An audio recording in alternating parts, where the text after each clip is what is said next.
Bollywood silver screen presenting rust creek.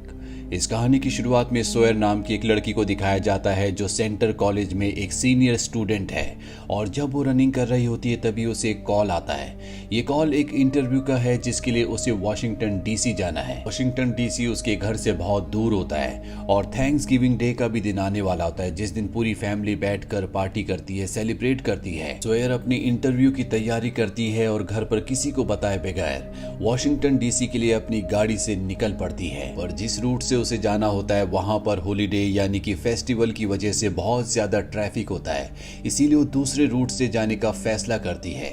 और उस root पर काफी आगे जाने के बाद वो देखती है कि वो रास्ता बंद है और अब वो तय करती है कि वो पेपर मैप के थ्रू ही आगे जाएगी, वो जीपीएस के थ्रू आगे नहीं जाएगी। अब वो तीसरा रास्ता चुनती है। उसके पास पेपर मैप है जिसके थ्रू वो वॉशिंगटन डीसी तक पहुंचना चाहती है। और जब वो गाड़ी से उतरकर उस मैप को देख रही होती है तभी उसके सामने एक और गाड़ी आकर रुकती है जिससे दो लड़के बाहर निकलते हैं जो कि भाई हैं। इनका नाम होता है हॉलिस्टर और बक। शुरू में वो सोयर से अच्छे से बात करते हैं लेकिन जल्दी वो बदतमीजी करना शुरू कर देते हैं। सोयर उनमें से एक को लात मारती है और जब दूसरा भाई उसे पीछे से पकड़ लेता है, सोयर जो हमेशा अपने पास चाकू रखती है वो उस चाकू से उसे जख्मी कर यहाँ से पैदल ही भाग जाती है। अब ये दोनों भाई किसी भी कीमत पर उसे पकड़ना चाहते हैं। सोयर अपनी जान बचाने के लिए बहुत तेजी से भागती है और इन दोनों भाइयों से बहुत दूर निकल जाती है। हालांकि वो इन दोनों भाइयों से तो बच गई है लेकिन अब वो जंगल में खो चुकी है। उसे नहीं पता कि उसे कहां जाना है, साथ ही उसका पैर भी जख्मी होता है। पूरा दिन चलने के बाद वो एक नदी के किनारे पहुंच जाती है और रात हो जाती है। सोयर को रात यहीं पर गुजारनी पड़ती है। वहीं दूसरी तरफ एक औरत पुलिस स्टेशन कॉल करती है और बताती है कि कल से सड़क पर एक गाड़ी खड़ी है और उसके अंदर कोई भी नहीं है। पुलिस वाला जब वहां पर आता है तो देखता है कि वो गाड़ी सोयर की होती है। आसपास उसे कुछ भी नहीं मिलता लेकिन वहां पर किसी को घसीटने के निशान होते हैं। इसके बाद पुलिस वाला आसपास के घरों में जाता है जहां वो हॉलिस्टर और बक के घर भी पहुंच जाता है। उस वक्त हॉलिस्टर अपने घर पर होता है। वो हॉलिस्टर से पूछता है तुम्हें पता है कि गाड़ी किसकी है, पर हॉलिस्टर साफ साफ मना कर देता है। अब यहाँ पर उसका भाई बक भी आ जाता है जिसकी टी शर्ट पर खून का निशान लगा होता है। ये वही जगह है जहाँ पर सोयर ने उस पर हमला किया था। हालांकि पुलिस वाले को इन दोनों पर शक हो जाता है लेकिन इस वक्त उसके पास कोई भी सबूत नहीं है, इसीलिए वो इस जगह से निकल जाता है। वहीं जंगल में सोयर को दिखाया जाता है जो अभी भी नदी के किनारे होती है। उसके पैर में बहुत ज्यादा दर्द होता है, साथ ही उसने पिछले 24 घंटों से कुछ भी नहीं खाया, इसीलिए वो बहुत ज्यादा भूखी होती है। खून बहने से उसके शरीर में कमजोरी भी बहुत ज्यादा आ गई होती है। वो बड़ी मुश्किल से यहाँ से धीरे धीरे आगे बढ़ना शुरू करती है। तभी उसे ऊपर कुछ आवाज आती है और जब वो ऊपर देखती है तो वहां पर एक कार होती है जो नीचे की ओर गिर रही होती है और ये कार उसी की है जिसे वो दोनों भाई हॉलिस्टर और बक ऊपर से नीचे फेंक देते हैं, क्योंकि अगर वो गाड़ी उनके घर के आसपास रही तो पुलिस वाले वहां पर बार बार आएंगे और वो फंस सकते हैं। इसीलिए वो सोयर की गाड़ी को नीचे फेंक कर यहाँ से निकल जाते हैं। अब सोयर अपनी गाड़ी के पास आती है और गाड़ी के अंदर से अपना सेल फोन निकाल लेती है लेकिन उसका सेल फोन क्रैक हो गया होता है, साथ ही बैटरी भी खत्म होने वाली होती है। और यहाँ इस जंगल में किसी भी तरह का कोई भी कवरेज नहीं होता जिससे वो किसी को भी कॉल नहीं कर पाती। और जब उसकी आंखें खुलती है तो वो एक घर पर होती है। उसके सामने एक लड़का होता है जिसका नाम होता है लोवेल। लोवेल ने उसके पैर में पट्टी भी बांध दी होती है लेकिन उसे लगता है कि ये इंसान उसे नुकसान पहुंचा सकता है, इसीलिए चिल्लाना शुरू कर देती है। लोवेल उसे ऐसा करने से मना कर देता है पर सोयर वहां से उठकर जाने लगती है लेकिन एक बार फिर से कमजोरी की वजह से वो बेहोश हो जाती है। और जब उसे होश आता है तो लोएल ने उसके हाथ पैर बांध दिए होते हैं। लोएल उसे खाने के लिए ब्रेड देता है और उससे पूछता है कि तुम यहाँ पर क्या कर रही हो। वो उसे अपने बारे में सब कुछ सच सच बता देती है। वहीं जंगल में उन दोनों भाइयों को दिखाया जाता है जो अब भी सोयर को ढूंढ रहे हैं। उन्हें सोयर के कपड़े का एक टुकड़ा मिलता है जिससे उन्हें यकीन हो जाता है कि सोयर अब भी उनके आसपास ही है। वहीं सोयर और लोवेल को दिखाया जाता है जब वो बात कर रहे होते हैं तभी घर के बाहर गाड़ी की आवाज आती है। सोयर जोर जोर से मदद की आवाज लगाना शुरू कर देती है लेकिन लोवेल उसका मुंह बंद कर देता और कहता है कि मुझे बाहर जाकर देखने दो। और जब वो बाहर आता है तो वहां पर वही दो भाई होते हैं यानी कि हॉलिस्टर और बक। दरअसल लोवेल इनका कजन है।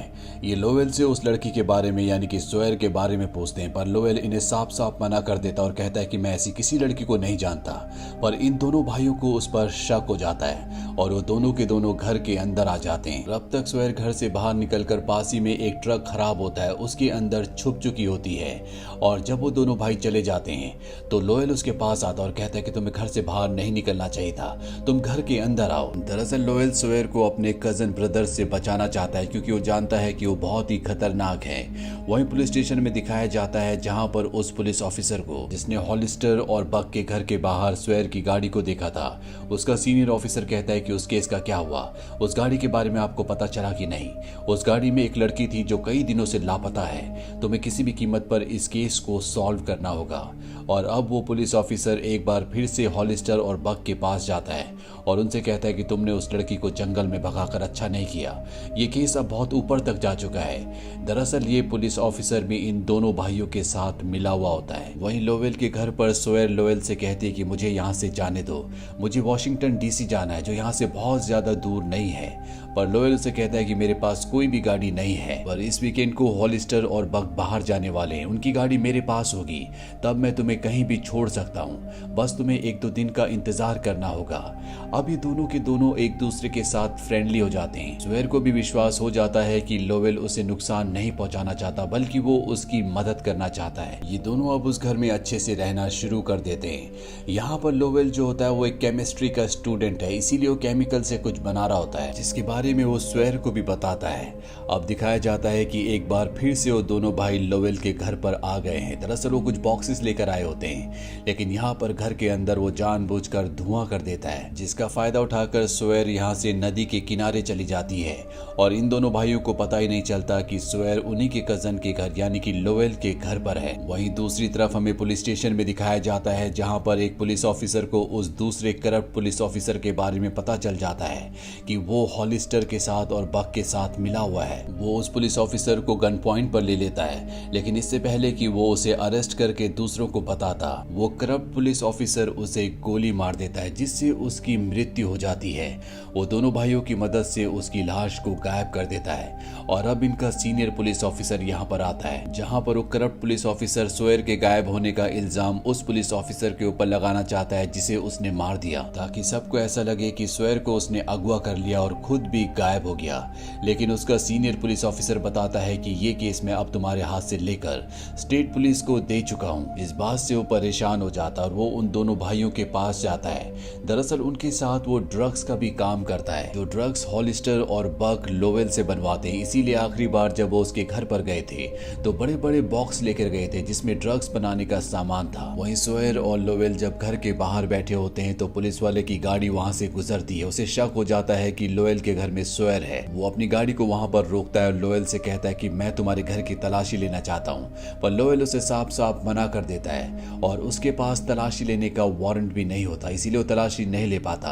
पर वो उन दोनों भाइयों को ये बात बता देता है और अब वो दोनों भाई लोवेल के घर पर आ जाते हैं जहां पर वो सोयर को देख लेते हैं। उसे देखने के बाद ये दोनों भाई इन दोनों को गन पॉइंट पर ले लेते हैं। लोवेल कहता है कि इसे मैंने बंदी बना रखा है, ये मेरे सारे काम करती है। और इसके बाद वो सोयर को ऑर्डर देता है, जाओ कॉफी बनाओ। सोयर किचन में जाती है और कॉफी के मग को वो ओवन के अंदर रख देती है और वापस लोवेल के पास आ जाती है। कुछ देर बाद ओवन से आवाज आना शुरू हो जाती है जिसका मतलब ये है कि कॉफी बन चुकी है। बक ओवन के पास जाता है और तभी उसमें एक बहुत बड़ा धमाका होता है जिससे बक की मृत्यु हो जाती है और बाकी सब लोग भी जख्मी हो जाते हैं। दरअसल लोवेल कुछ दिन पहले अपने घर पर जो केमिकल बना रहा था वो यही अमीनो होता है और उसने इस बारे में सोयर को भी बताया था ताकि मौका आने पर वो इसका इस्तेमाल कर सके। अब घर के अंदर बहुत बड़ा ब्लास्ट हो चुका है, लेकिन सोयर और लोवेल घर से बाहर आ जाते हैं। हालांकि लोवेल जख्मी हो जाता है लेकिन सोयर अब भी पूरी तरह से ठीक होती है और तभी वहां पर वो दूसरा भाई जिसका नाम हॉलिस्टर है, जो बुरी तरह से जल चुका है, वो भी बाहर आ जाता है। लोवेल सोयर को भागने के लिए कहता है। हॉलिस्टर उसे पीछे से गोली मारने वाला होता है कि लोवेल उसे पकड़ लेता है और उसकी गन छीनकर उसी पर तान देता है। पर इससे पहले कि वो उसे मारता, वहां पर वो करप्ट पुलिस ऑफिसर आ जाता है जो इन दोनों को मार देता है। वो हॉलिस्टर को इसलिए मारता है ताकि उसके खिलाफ कोई भी सबूत ना बचे।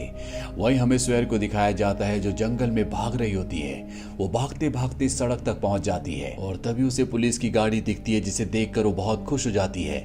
वो पुलिस की गाड़ी में बैठ जाती है और इस गाड़ी में वही करप्ट पुलिस ऑफिसर होता है। हालांकि वो यहाँ से भागने की कोशिश करती है, लेकिन ये पुलिस ऑफिसर उसे पकड़कर नदी के किनारे ले जाता है। वो उसे नदी में डुबाकर मारने की कोशिश करता है। तभी स्वेर का फोर्क जो उसे लोवेल ने दिया था और कहा था कि इसे हमेशा अपने पास रखना, वो पानी में गिर जाता है। वो किसी तरह से उस फोर्क को उठाती है और उससे उस पुलिस ऑफिसर पर हमला करके उसे जख्मी करके वहां से भाग जाती है।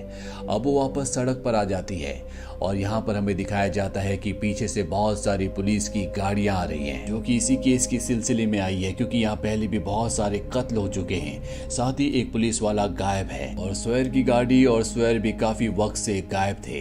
अब पुलिस यहाँ पर आ चुकी है तो स्वेर की जान बच जाती है और जाहिर है कि अगर वो करप्ट पुलिस ऑफिसर बच गया होगा तो उसे पुलिस पकड़ लेगी। इसी के साथ ये फिल्म, ये कहानी यहीं पर खत्म हो जाती है। ये फिल्म ईयर 2019 में रिलीज हुई थी। IMDb पर इसकी रेटिंग है 5.9। उम्मीद करते हैं कि ये कहानी आपको पसंद आई होगी।